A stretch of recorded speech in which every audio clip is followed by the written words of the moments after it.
My teenage nieces stole my wife's wig and humiliated her. Now they are begging for me not to make them homeless. My wife is a cancer patient and she unfortunately started losing her hair due to chemotherapy. She's been incredibly insecure about losing her hair because she loved styling it before. She also has a YouTube channel mainly focusing on its maintenance and styling. Before she started losing her hair, it was down to her waist and she asked me to cut all of it. It was the lowest point of our lives and I feel that she hasn't got over it because she still cries and watches her blogs sometimes. She got a wig and started wearing it and she only wears it around family and friends. Anyway, my sister lost her apartment after a messy divorce and moved in with her twin daughters almost a month ago. Things have been going well except for my niece's constant remarks about my wife's wig. They got so hung up on it and kept asking lots of questions about it. They asked to take turns trying it on, suggested they straighten it with the straightener and so on, which was exhausting. They even pressured me to see her without it, but my wife was uncomfortable and refused. Yesterday I got home and found that my wife was locking herself in the bedroom and crying. I asked what happened. She told me she woke up and didn't find her wig, then discovered my nieces took it and hid, then urged her to come out so they could see her without it.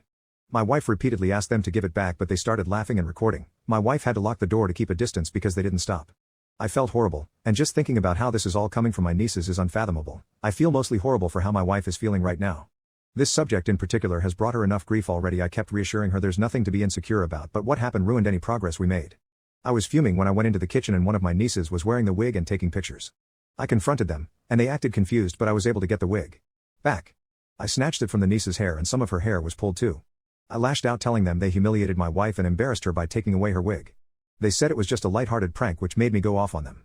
My sister got involved and said my wife was just being too sensitive and the girls were just curious to see her without a wig, but she overreacted. I told her daughters were recording her. She saw nothing wrong in it and said I overreacted as well. I lost it on her too and told her she and my nieces were no longer welcome to stay at my home and they needed to leave. My sister rolled her eyes and made my nieces go to their room. She didn't seem bothered at all and told me to stop overreacting. Then she patted my shoulder and told me that she would make her daughter apologize, but I also had to apologize to them and tell them that making them leave was just a heat of the moment. She went to their room after.